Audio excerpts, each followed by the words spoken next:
بسم الله الرحمن الرحيم السلام عليكم ورحمة الله وبركاته كلنتي وعنا وناكسن دمان أصحابتي قيمة يقايها له اكو حران شبكة solarportal.com solargroups.com iyo hadduu idin dhaafo mar walba waxaan ku jirnaa dhanka iyo YouTube oo aad ku qori kartid Solar Portal si aad u heshid akhbaaraadkii ugu dambeeyay ee adduunka hadduu aan la ganacsi siyaasad wax walba marka barnaamijkan sii qaybiyo waa barnaamij aad u xiiso badan meel walba oo aad joogtaan waxaan idin leeyahay Ramadaan Kariim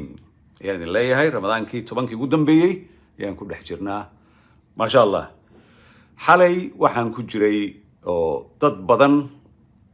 oo dhalinyaro u badan yihiin aan kula jiray dhanka iyo Clubhouse-ka qofkii iPhone haysta waa isticmaali karaa laakiin xogaa dadka Android-ka isticmaala dib ayuu ku yahay sidaa awgeed dad badan ayaa fariimo ii soo diray oo solarportal@gmail.com igu soo diray iyagoo leh waxaan doonaynaa barnaamijkii xalay aad ka hadashay 2 saac bar ayuu socday barnaamijka waxa daadihinay dhalinyaro aan asxaab hoosanahay oo arrimahan aad u xiiseeya oo Abu Ras iyo la yiraahdo Awkombe marka halkan waxaan u soo galay isbedel aad weyn ayaa ku dhacay cryptocurrency-ga iyo dadka xiiseeya marka barnaamijka waxaad ku dhufataan share ama sii qaybiya san uga hadalno dad badan ayaan fahansanayn marar badan aan ku soo xilcirin laakiin inta badan waxaan sameeyaa YouTube-ka Solar Portal ayaan soo geliyaa marka hatta haddii Google-ka ku qortid ama YouTube-ka Solar Portal Bitcoin oo kale aad ku qortid waxa ku soo baxay 10 kala duwan marka aad ayaa looga macaashay ayaa laga faa'iiday shalay xataa waxaad aragtay inaan soo share garay ama soo qaybiyay shakhsi aan saaxiibnahay oo 3 wiig ka hor intuu xoogaa 200 ganiga sterling-ka ku tijaabahan u tijaabiyay Dogecoin-ka aan ka hadli doono isla markiiba faa'iidooyin aad u fara badan marka dadka confusion aad u fara badan ayaa ku dhacay marka waxaan rabaa waxaas oo dhan marar badan waan sheegay cadeey horta cryptocurrency ma ahan forex ma ahan forex iyo cryptocurrency waxay kala tahay sida Ethiopia iyo Soomaaliya ay kala yihiin Soomaaliya Ethiopia ma Ethiopia Soomaaliya ma marka taas halkaas aan kaga tageynaa cryptocurrency qofna lacag u dhiban maysid and this is very important dadka markay maqlaan waxyaabo lagu shaqeysto ama lacag laga sameeyo markayba qalbigooda waxa ku soo dhaca dhacii faraha badnaa ee ka dhacay Muqdisho iyo wadanka oo dhan ka dhacay oo dhanka forex-ka aad ogeydeen marka kan cidna lacag u dhiban maysid cidna kugu shaqeyn maysid shirkad ma ahan cid la xiriiraysa ma jirto waa cryptocurrency hawada ku jirto virtual ah sida loo soo saaro ma idin sheegay laakiin waa almost impossible Soomaali in laga soo saaro ama laga soo qoto mining-ka waxa la yiraahdo waxaa jira ilaa 2500 cryptocurrency kala duwan ama digital currency qofba soo yaqaano kala duwan ayaa jira maalin walbana way sii kordhayaan laakiin inta badan aniga focus-ka ama diirada ma saaro kuwa faraha badan waxaan eegaa kaliya kuwa la maalgashan karo dadkan aan u sheega marka ma anigu ma cryptocurrency aan u shaqeeyo maya wax loo shaqeeyo ma ahan shirkadna ma ahan marka hadallada qaarkood ha u arkina inaan maaragtay si arrogant ama kibir aan u hadlayo dad badan ayaa waxay ku leeyihiin cabdinaasir shirkadan ahaysid ma lacag ay ku siisaa cryptocurrency qof iskale ma jirto qof walba ka shaqeysan kara xafiis male meel laga waca male qof xayeysiin loo sameeyo male xayeysiin uma baahna marka waxaan leeyahay un Soomaalida intay siyaasad iyo isdaba orod iyo balaayi ay ku mashquul lahaydeen bala ka faa'iideystaan arrimaha marka focus-ka inta badan waxaan saaraa ilaa iyo 6 ayaan saaraa horta Bitcoin-kii looma dhawaan karo hadda wuxuu marayaa intaan 10 bilaan ka hor 56 ayuu hadda madax ku siiyay 56,000 oo dollarka Mareykanka xabadkii Bitcoin marka su'aasha la isweydiinay waxay tahay 2011 bishii Febraayo bilowgeedii wuxuu ahaa $1 ayuu ahaa $1 ayuu ahaa tusaale ahaan haddii xilligaas aad gadan lahayd 10 Bitcoin haddii aad gadan lahayd maanta xabadkiiba 55 oo ku bedelatid aad soo qaadatid hadii waa fahmi kartaa waad ka taajiri lahayd marka waxaan kaloo focus saaraya Ethereum oo number 2 ah oo value-giisu aad u fara badan yahay waxaa jira Bitcoin Cash dadka intooda badan way isku qaldaan Bitcoin iyo Bitcoin Cash shaqo isku male waa kala duwan yihiin laakiin magaciisa isu dhow waxaan kaloo eegaynaa hadda cashirkan aan ku eegayaa Dogecoin-kan oo kaalino Dogecoin marka wuxuu u qoran yahay DOG ama AE Doge coin ayuu u qoran yahay iyo BNB oo shirkadan caanka ee Chinese-ka ah Cayman Island degan ee la yiraahdo Binance-na koodana number 2 ayuu ka noqday hadda number 3 ayuu noqday 2 ayuu ahaa laakiin May ayuu soo degay iyo XRP Ripple-kan la yiraahdo marka waxa laga yaabaa dad badan oo arrimahan xiiseeya waxaan hadda ka hadlay they have no idea wax ay ka fahmeen ma jirto waxay isleeyihiin cabdinaasir waa hadlaya waxyaala technical ku hadlaya muxuu ku hadlaya waana run dadku way weydiiyaan marka laakiin intii aan casharka sii galin waxaan rabaa akhbaar muhiima inaan siiyo dadka cryptocurrency ka iibsaday waddanka Turkey exchange-ga yaala kulli igu way fahmaan automatically haddii aad ku sugan tahay waddanka Turkey ama banaankeeda haddaad joogto xataa Soomaaliya oo kale oo exchange Turkey ah ama dad Turkey ah exchange ay leeyihiin ama cryptocurrency ay leedahay iibsatay waxaan ku dhihi lahaa 3 ilaa 4 maalmood ayaa haysta inaad lacagta kala baxdid sababtoo ah waxa ka dhacay fraudkii ugu weynaa ee taariikhda ka dhaca dhankii kiyo la mid ah kii forex-ko kale dad badan in lacagtooda pyramid scheme loo sameeyo looga dhacay marka exchange-gaas oo kale dadka lacagtooda u dirsaday waxaan dhihi lahaa hadda ilaa hadda uu shaqeynaya inay kala baxaan sababtoo dawladda Turkiga waxay gelisay category-ga waxay gelisay terrorism ama supporting terrorism ayay gelisay marka sida awgeed haddii lacag kugu jirto exchange Turkiga kala baxayaan ku dhihi lahaa hadda haddii kale adigoo dadku saambay weyn adoo saan weysa lagu arki doona marka intaadan saanooyin kala bax lacagtaada sababtoo ah pyramidka mar walba waxay inaad gelina marka dadku waxay inta badan isku qaldaan forex-ka waa lagu shaqaysaa taban problemka ma jiro in lagu shaqaysto waxa looga shaqaystaa in 10 12 maximum hadday waalato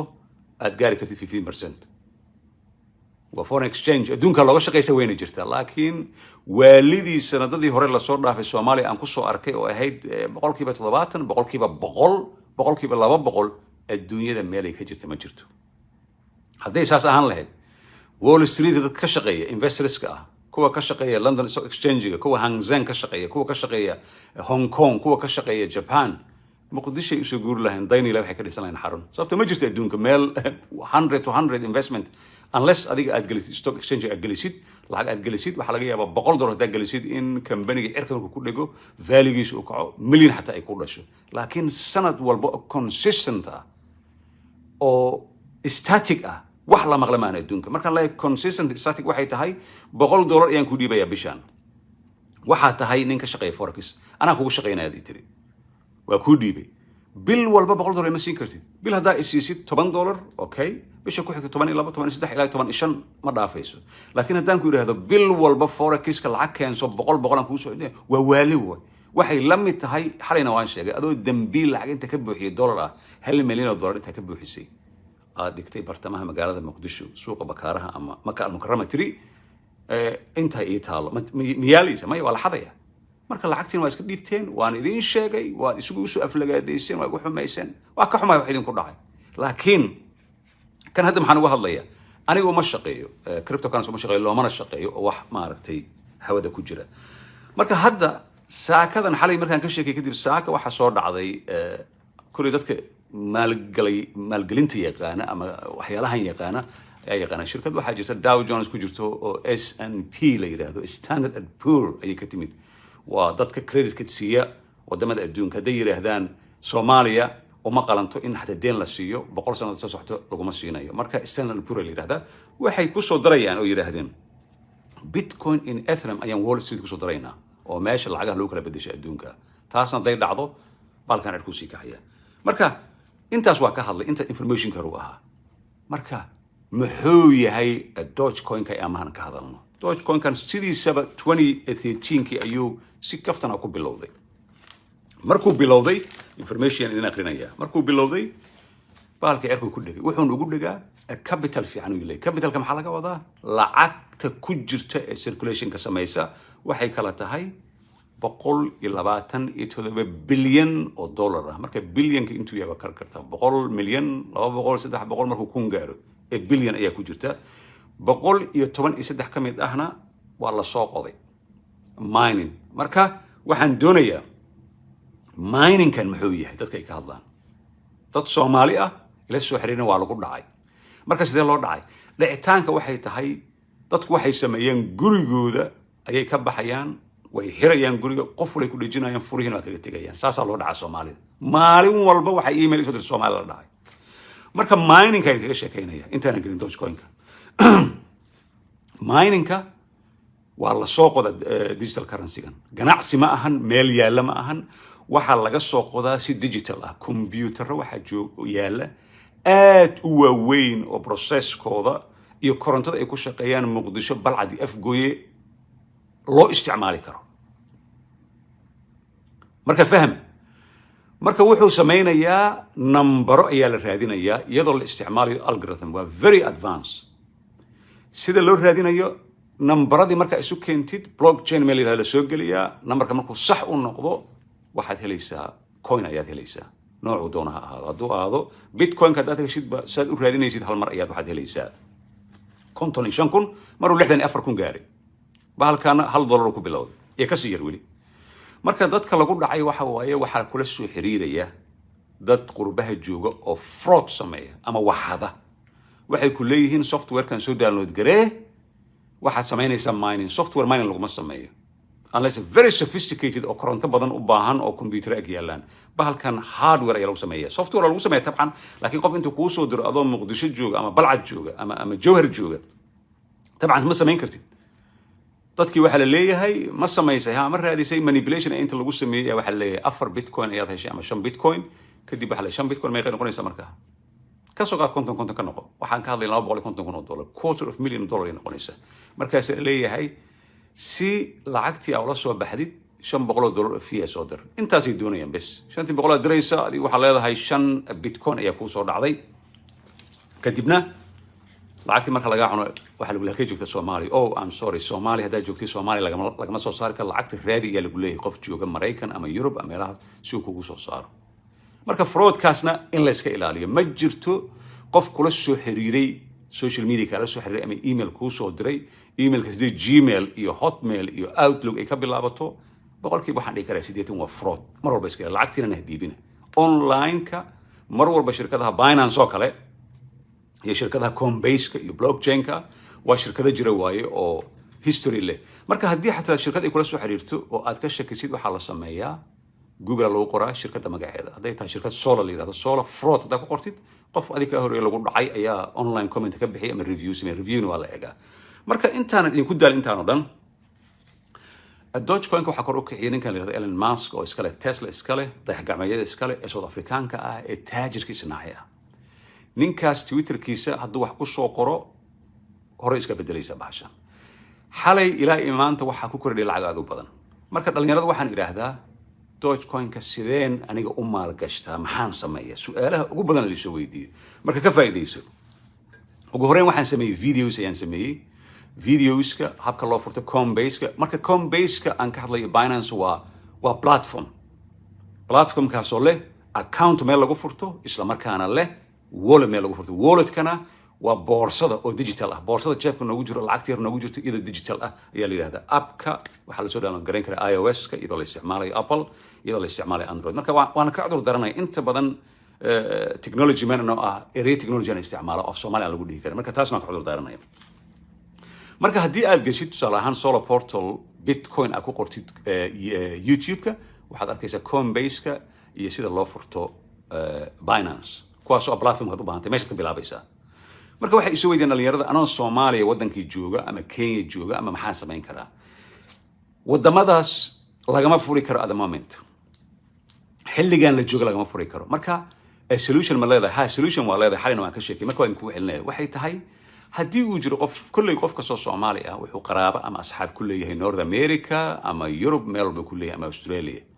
qofkaas waxaa kaala wareegi maayo. waxaad u baahan tahay kaliya inaad tirahdid saaxiibka oo meel jooga, saaxiib waxaan doonayaa inaan account meesha aan ka furto halkan informationkaas ii fur username and password. marka qofkaas ma la wareegi karaa? maya. markuu username and password kuu sameeyo meel alla meesha Soomaali ka joogtid Kenya meel kasta ay joogtid waa ka geli kartaa isticmaali kartaa. laakiin waxaad u baahan tahay two factor authenticator wax la yiraahdo u baahan tahay oo ah kan telefoon ku soo dhaca ama Google authentication ku soo dhaca marba say tahay. markuu ku sameeyo kaararka qaarkood ma isticmaalaan. horta credit card ma isticmaalaan, waxay isticmaalaan debit. credit-ki debit-ka waxay kala duwan waa taqaanaan dhammaantiin. credit-ka waa deynta lagu siiyo, debit-kana waa waxa shaqayso jeebka ugu jiro. aniga absolutely maba isticmaalaba credit. waxaan isticmaalaa debit. shilimaadka yar aan haystay iga dhamaadaan haddana wax kale aan raadinaya. kadib dadka dibadda ku nool akaamo fara badan ayay haystaan. saaxiibada waxaad leedahay akaankaaga debit-ka lacag ma igu shubi kartaan isticmaale sida aad furitaankan ka hadlaynaa. hadduu haa ku yiraahdo waxba dhib ma jiraan, lacagtii 500 ama 1000 waxaad haysid ama $10,000 u dirsanaysaa waa ku shubayaa adiga ayaa lacagtaada ku iibsanaya. Sida loo iibsadana Solar Portal Bitcoin ku qor waad arkaysaa. Waxaad raadinaysaa Coinbase iyo Binance ayaa raadinaysaa. Waad gelaysaa. Waad iibsatay. waxay kugu qaadanaysaa inaad ku iibsatid 5 minutes ay kugu qaadanaysaa. Markaad iibsatid kadib isaga jiifo. Ninkii shalay ila soo xiriiray saaxiibkii aan London joogay 3 weeks ago ma tijaabiyay markaan London la joogay. Waa tijaabiyay waxaan filayaa $700 ayuu helay. oo weli si fiican u dhageysta oo 200 kaliya uu geliyay oo gani sterlina. Hadduu gelin lahaa 1,000 ama 10,000 triple ayay soo noqon lahayd socon lahayd.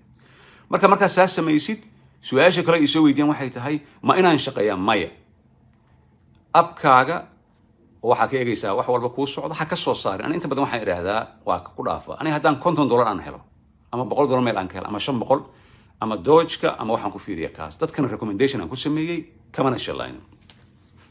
Weli ma arkin aniga marka personally qof yiri cryptocurrency ayaan ku qasaaray. Sababtoo ah aniga haddii 2011kii $1 aan ku gatay Bitcoin oo 64,000 markuu gaaray hoos u soo dhacay oo soo gaaray 20,000 ma qasaarin. Sababtoo ah aniga $1 aan ku gatay lafayg weli way yaalan. Marka logic-gaas ayaa la isticmaalaa oo laga fikiraa dhanka iyo cryptocurrency-ga. Tan kale erey aad u muhiim ayaa jira oo haddii aad galaysid cryptocurrency waa volatile. Volatile waxa laga wadaa market-ka la socotaa. Elon Musk Twitter uu diray arkay ku dhageysay hadda wuxuu ku darsamay plus 37% ayuu ku darsamay oo sanadkan kaliya 14% ayuu ku kacay Doge-ka. Marka Bitcoin oo 54,000 maraysa ma iibsan kartid qof iibsan kara male anaga ma iibsan karno laakiin Doge-kan haddii $100 oo aad ku iibsatid 100 xab aad ku iibsatid within 3 months less than 3 months in ka yar 5 bilood 6 bilood hal sano kadib waad soo xasuusanaysaa. Dadkan inta badan ima soo xasuustaan aniga lacag ma rabo umana shaqeeyo laakiin waxaad dhihi doontaa Cabdinaasir thank you ayaa dhihi doontaa. Dad badan ayaa thank you soo dhahay intaas aniga habiga dhigta lacag iyo amaan iyo balaay waxaas I don't do that. Marka contactigayga aniga waan sii wadayaa waa solarportal@gmail.com qofkii doonaya informationka laakiin inta badan su'aalo la soo weydiiyay meesha ku jiraan. Aniga social media Facebook Messenger waa xirayba absolutely of dadku waxaan rabaa inaysan i arkin inaan ka jawaabin. Facebook Messenger-ka aniga waa iga xiran yahay marka qofkii raba inuu la soo xiriiro solarportal@gmail.com su'aal aan soo dhigay meesha inaan ka jawaabo necessary ma ahan waqti uma hayo. Marka waxa kale oo jira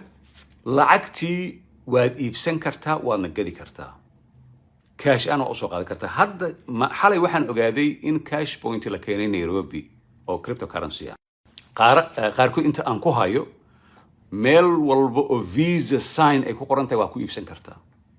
Hoteelada hadday ahaan lahaayeen diyaaradaha coffee Starbucks coffee looga cabaa oo meel walba ay ku taalo oo looga isticmaala.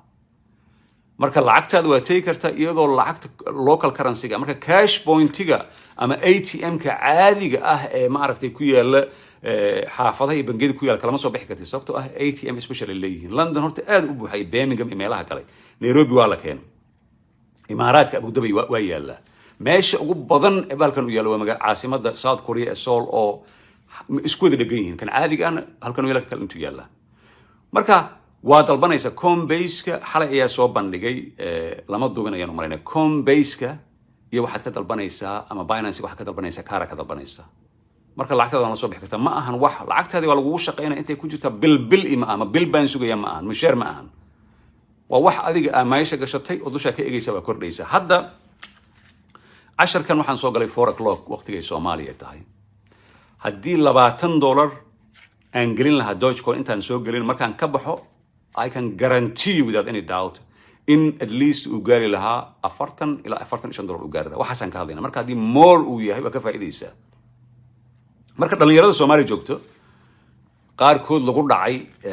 forex-ka iyo xoogaa ma fahansana siduu u shaqeeyo. Marka forex ma ahan cryptocurrency. Xafiis aad ka wacdid ma jirto. Marka shirkadaha sameeya sida hadda Binance oo kuwa ugu waaweyn adduunka Cayman Island meesha la yiraahdo for canshuur ahaan ayay meesha u joogaan canshuurta inay iska ilaaliyaan. Chinese ayaa leh one of the best platform waxooda waa 1-to-1 Binance ku dhufanaysa hore kaaga shaqeynaya. Kaarkaad samaysanaysa dalbanaysa kuwa free fee oo fee aan laga qaadin ayaa jira kuwa fee ayaa jira asaantaas ay wataan wax kale uma baahna waa tegaysaa haddii maanta u baahatid hataa cash pointyaasha bangiyada caadiga ah $10,000 kalama soo bixi karto laakiin kan waa kala soo bixi karta $10,000 sababtoo ah centralized male oo laga xukumo hadda bangigaaga maanta bangigaaga adiga aad leedahay maanta haddii aad tagtid lacag waxaad dhigi kartaa $10,000 berri u laabo kala soo bax waxay ku leeyihin gudaha soo gal foomkeen maxaad u samaysay inta bangi xataa kalama bixi kartid laakiin kaarkan $50,000 cash hadduu ku jiro kaarka markaas ku jiro kaarka iyo mashiinka waa kala soo bixi kartaa that's why canshuurna lagama qaaday regulationka laakiin waxaan arkay meelaha qaarkood markaad ka isticmaashid bangiyadoo kale hadda imaaraadka aad joogtid oo kale bangiga caadiga aad isticmaashid bangiga waxaa laga yaabaa exchange-ga inuu xoogaa charge kugu sameeyo laakiin ma jirto canshuur oo aniga ma arkin ilaa iyo hadda canshuur oo bitcoin ama ribble laga qaato kan labaad ee ugu weyn haddii jeebkaada aad culus yahay dadka intooda badan dad iska masaakiin anagoo dhan lacag badan ma haysano laakiin jeebkaaga hadduu culus yahay oo lacag badan aad haysatid ribbleka gal ama ethereum gal bitcoin maba gaari kartid bitcoin hadda $55,000 oo cash qof qaadi kara male marka waxa kaloo loo isticmaali karaa tusaale ahaan haddii lacagtaas aad dhiibatid oo qof uu meesha intuu kaarku soo siiyo oo aad ku dalbatid waxaaga adigaa iskale markaan leeyahay Google Authenticator iyo two-factor authenticator hala isticmaalo ma ahan kaliya cryptocurrency in loo isticmaalayo waxaa loo isticmaalayaa social media oo dhan ma maqlaysid mar dambe Facebook iyo telefoonkiisaan iloobay ama iga lumay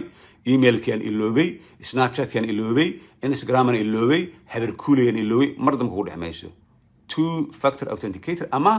Google 10 ayaan ka sameynaya insha Allah mar dhow Google Authenticator isticmaala mar dambe wax lagaa jabsanaa ka lumay ma jirto waa very sophisticated oo system Google ay sameeyeen ayaa kan waa idin soo bandhigaya marka qof walba wuxuu leeyahay inteen ka bilaaba waad bilaabi kartaa hadda barnaamijkan markuu dhammaado waxa ugu horreeya aad samaynaysa waxay tahay YouTube gal meesha research waxaad ku qortaa Solar Portal SOLA Portal Bitcoin lay ku qor casharada waxaa kuu soo baxaya Binance iyo Coinbase ay kuu soo baxaya haddii maanta aad ka gadaal dhacdid lacag meel iska taalo kuu shaqaynayso arrintan miningkana dadka lacagta looga dhaco oo software loo soo diro you cannot do hadda dowladda Iran magaalada Tehran dadkii mining ka sameynay oo qodanay ilaa baalkan qaab digital ayaa loo soo qodaa waxa la siiyay 2 bilood inay xidhaan sababtoo ah korontadii Tehran oo intaasoo milyan oo qofood ay ku nool yihiin ayaa ka tambadatay ay xamili weysay sababtoo ah mashiinadan 24 hours way shaqaynayaan halkii machine oo process oo Xeon oo triple ah processada ugu waaweyn adduunka ayaa ku jira oo haddii sidoo lagu day dhalaalay marka korontadooda kaliya in kugu sheegay ayaan anfacaynin maartay magaalooyinka waaweyn oo Soomaaliya dhan la isku xiray korontadooda ayaa ka marka mining horta iska ilow iibso Dogecoin gal ku kala ayaa jira 2,500 nooc oo kala duwan ayaa jira marka macnaheedu ma ahan keen aada waxaad aada capitalkan ugu weyn capitalka inta lacag ay ku jirto Elon Musk horta wuxuu taabtaba dahab isu bedelan intan sano aan daba socday wax investment haday ahaato markuu yiraahdo baabuurka korontada dayax gacmeedkiisa stock wuxuu soo galiyo wax alla wuxuu sheego u yiraahdo today is good day to invest yiraahdo wala kasta hadda ka hor markii Soomaalida forecast lagu dhacay waxyaalaha aniga aan ka hadlay waxaan maqlay mar raba inaan magac sheego oo waqtigooda dadkaas waa dhamaaday nin dhalinyarada kamid dad badan lacagtooda cunay oo ilaa hadda aad u dhibaatay dad badan ayaa inta meel laga wareysay iyo wuxuu ka hadlayay sida investment loo sameeyo iyo sida stock u shaqeeyay iyo wuxuu ka shaqeynay coronavirus iyo ka sheekeeyay iyo algorithm iyo balaayo ka sheekeeyay runtii aad aan la yaabay stock lacagta laga sameeyay millionska Soomaalidu ay ka sameyn karto oo hadda kor xataa waxaan Soomaaliya caasimadda ay ka furan Somali Stock Exchange wax yiraahdo si dadkuna ay uga faa'iideysan waxaan u ogaadaan ninkaas dhalinyarada wuxuu ka sheekeynay waxa ay nonsense bishii Maarso sanadkii hore waxaan ku soo qoray ilaa hadda Facebook-eedu ku jira qofkii raba hadda inuu wax mal gashto pharmaceutical-ka daawooyinka soo saar sababtaan u irima ahayn inaan dadka ka aqli badiyo ama aqli weynahay coronavirus soo baxay wixii pharmaceutical ah waa laga lacagaysay dadkii sameeyay maskahan la xirto ee corona laga xirto kan baash gacanta lagu buufiyo millions ay ka sameeyeen xilligaasna isagu wuxuu lahaa travel and tourism haddii investment ay ku sameeysan ka waran waa waali waa diyaaradii adduunku ay xirmeen diyaaradihii baarkan ay ku wada jiraan marka stock haddii aad gashid uma baahan qof inaad u shaqaysid dad hadda xilligan 2021 inaad you don't need to work for anybody qof inaad u shaqaysid maahan businesska wuxuu u shaqaynayaa qaab ah bisha ugu horeysa waxa laga yaabaa inay wax ku soo galin caloosha la xirtaa gaaja ku qabanayso laakiin bilooyinka dambe ee ku xiga you just counting your pennies ay yidhahdeen ingiriiska taanooyinkaada un baad xisaabaysaa retire aad noqonaysaa adduunkaa isaga wareegaysa meesha rabta aad tegaysaa marka maxaad qofka u shaqaynaysaa tusaale ahaan haddii maanta mishaarka ugu fiican aan dhihi karo $10,000 bishii can you imagine $10,000 haddaan aniga aan ku heli lahaa xamar anoo ka shaqeeya ama hargeysa ama kismaayo lacag fiican soo maahan laakiin lacag fiican maan $10,000 $10,000 waxayse lacag fiican u ahayn si fiican u dhegaysta waad xisaabaysaa 10kaas kun intaan la gaarin waxaa leedahay eedaday halaasaan u diray adeerkay halahaas kiradii halkaan ku bixiyay caruurtii iskuulkooda waa isku dhan tahay 20,000 haddii lagu sii xataa same things way you cannot save more money you make more problem laakiin kan wuxuu kaga duwan yahay mararka qaarkood waxaa ku soo gelaysa trust me lacag 2 sano aad isticmaali lahayd ayaa hal mar aad helaysaa ka dhex helaysaa meeshaas marka dad ayaa isoo weydiiyey waa maxay faa'iidada ugu jirta shirkadda war shirkad ma jirto shirkad ma ahan waa cryptocurrency waa virtual hawada ku jirta bangiga maraykanka ma xukuma kan china ma xukuma kan imaaraadka ma xukuma marka eventually ma xiri doonaan dowladda haddii dollarka uu ka awood badnaado inay xiri doonaan way u badan tahay laakiin lama oga ma beriyay xirayaan ma 100 sano ay xirayaan lama oga laakiin hadda waxaaba soo galay Standard & Poor's oo hadday soo galeen oo shirkadda financiga adduunka weyn hadday soo galeen waa wax ma aragtay aad loogu farxa markuu marketka uu arko waxyaalahaas oo kale koruu sii aadaya Elon Musk Twitter uu soo qoray nin investment samaystay wuxuu ka sameeyey lacag u dhan $80 million ayuu ka sameeyey within 3 hours uu ka sameeyey $80 million sideed kaliya ma 80 marka waxa lagaaga baahan yahay diiwaangelinta dhibabka ugu badan ay kala kulmeen asxaabtii xalay ila soo xiriirtay waxay tahay marka verificationka la sameynayo marka hadda teknolojiyada casriga dhan waxay isticmaashaa apart from algorithmka oo ku dhisan waxay isticmaashaa wax la yiraahdo AI artificial intelligence ay isticmaashaa marka casharkii markaan sameynayay oo systemka uu ila hadlayay oo lahaa madaxaaga saan ka dhig qof ma fadhiyo waa impossible hadda machine intelligent machine ayaa sameeya marka kanoo kale doosha aan ka hadlayna C++ ayaa lagu dhigay dhalinyarada taqaano oo IT-ga taqaano marka markuu ku leeyahay madaxaaga sidaan dheh ama dhoola cadde ama indhaha sidaan suuqa markuu ku leeyahay wuxuu rabaa verification in kuu sameeyo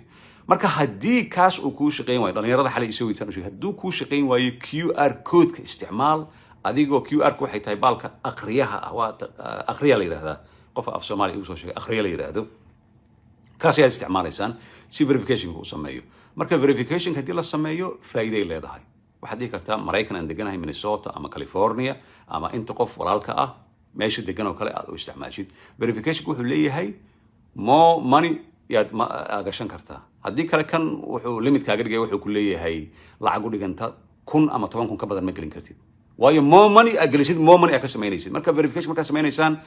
waxaad xulan kartaan QR code-ka haddii kale kan artificial intelligence-ga ah oo qof Chinese ayaa kula hadlaya hadduu ku yiraahdo maaragtay madaxaaga dhaqdhaqaaji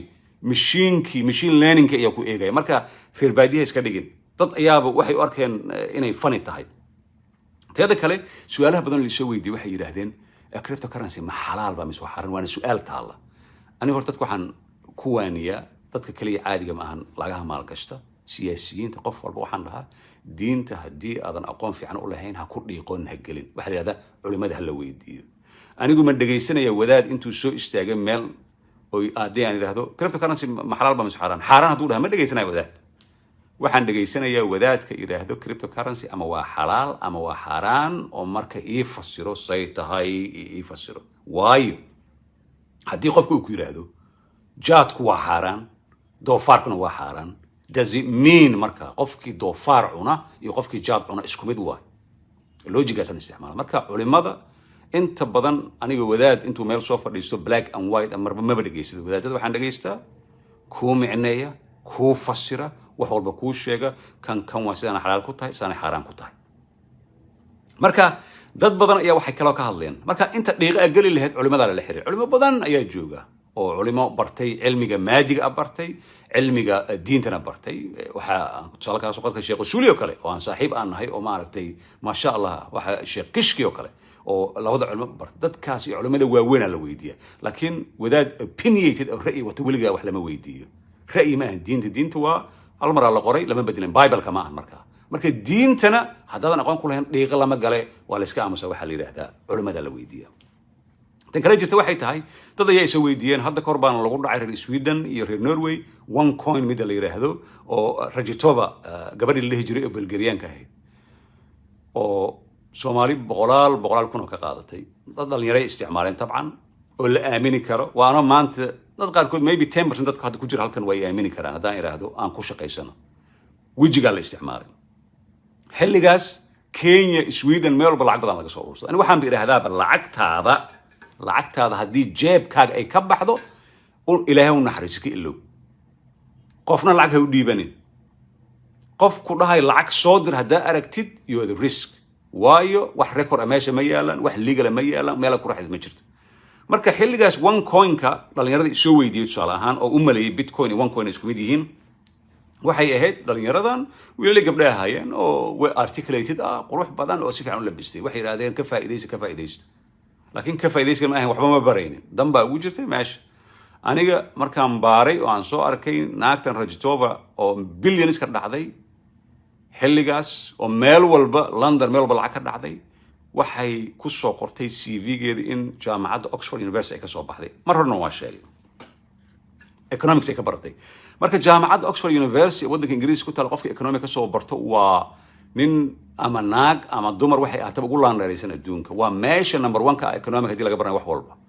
marka Ingiriiska wuxuu ku fiican yahay Freedom of Information Act wax la yiraahdaa ka jira oo baarlamaanka ka soo baxay aniga maanta iraahdo jaamacadda Cambridge ayaa waxaan ka haystaa a computer science dan iraahdo ma bis dhibaysaan hadda shaqo isiinaysaan ama hadda waddanka madaxweyne aan ka noqonay ilaahay gama dhigay ama ra'iisul wasaare ka noqonay waad dirsanaysaan waxaa leedihiin qof citizen aan ahay waxaan rabaa ninkan Cabdinaasir la yiraahdo in uu jaamacaddaas oo computer science Cambridge uu ka baxay ii soo sheega addresskayga iyo taariikhda dhalashada lagu sheegay laakiin magacayga waa public domain u yaala magacayga iyo surname-kayga ayaa lagu soo diray waxa lagu leeyahay Cabdinaasir waa ka qalin jabiyay waa nin laandheero waa first degree oo ka qalin jabiyay wili xataa first class ama waxa lagu leeyahay ninkaas weligiis xataa Cambridge meel dhow ma soo tegin markii aan weydiiyay si fiican u dhageysta markii aan weydiiyay oo la yiri isla markiiba sawirkii aan soo qaaday dhalinyaradii waxaan ku soo qoray ilaa haddana waa ku jira 2018 kii dhamaadkiisa waxaan ku soo qoray malihii aan dhahay wiilashan iyo gabdhahan Soomaaliyeed waa tuugo laakiin one coin kan ay wadaan iyo balaayadan live coin kan waxay ahaatab haddii lacag aad ku darsataan sidaan forex ku sheegay ka samraan iri maalintaas intaas kuna comment ka bixisay 90% mid i caaya mid reerkayga caaya mid maaragtay jalas baa tahay xaasid baa tahay inta tahay balaaya xataa waxa la yiri haddaan ku aragno madaxan waxaan kaaga dhufanayna budan kaaga dhufan la yiri aska qaata that's part of the business Facebook adiga qof ku jiro oo adan aqoon u lahayn oo ku soo caayay noloshada wax ka bedeli maayo waa iska sugay 2019 bishii October bartamaheeda iyadoo anoo magaalada London gaari ku dhex marayo oo mishaaxaya radio kaliya aan dhageyso waa BBC Radio 4 ayaa waxa ka soo gashay lacagtii ugu badnayd ee abid laga xado pyramid scheme kan ama ahraamtan laga xado oo gabar Rajitova marka la hadlay fariinaan qabtay kiyaan screenshot ka soo qaatay warkii codkiisaan soo geliyay markaas title-ka waa taqaanaan I told you so aan ku soo qoray markay dhahan caafi Soomaaliya iska taqaan Soomaaliya markii Ramadaan la gaaro caafi ku dhahayaan markay xaj u socdaan caafi ku dhahayaan laakiin it's part of the business qof aan aqoon u lahayn aniga personally nolosheedu wax ka bedeli karaba waxbana ma dhihi karo marka fraud waa jira fraudka laakiin ma ahan adi inaad isku samaynaysid tusaale ahaan haddii maanta Dogecoin aad samaysatid fraud intuu kaaga dhacaya marka qofa wuxuu yiri xalay haddii aan ku qasaro ma ka mas'uula well that's a fair point question aad u fiican waay waxaan iri haddii aad ku faa'iidin haddaan ka mas'uulan ka noqonayaan iri aqliga dadka qaarkood bal fiiri ninkaas haddii dadka aan u maalgeliyay hadda gabar magaceeda ma sheegayay oo reer London oo friends aan nahay oo qaraabana aan nahay ayaa 5 sano ka hor waxay tiri Cabdinaasir Bitcoin kan ibraadan ka hadashay walaalow xogaa lacag ma kuu soo dirsada waa qofkii ugu horeeyay ebid aan ka aqbalay gabadh waaye ma aqoonin platformka waa soo dirtay gabadhii lacagtii intaan u gelay Bitcoin-kii waa 5 years ago 5 years ago waxaan ka hadlayaa $1,750 ayuu joogonkii Bitcoin alaabteedan u diray waxaan iri two factor authenticator ku xiraan iri qof walay ku xiratay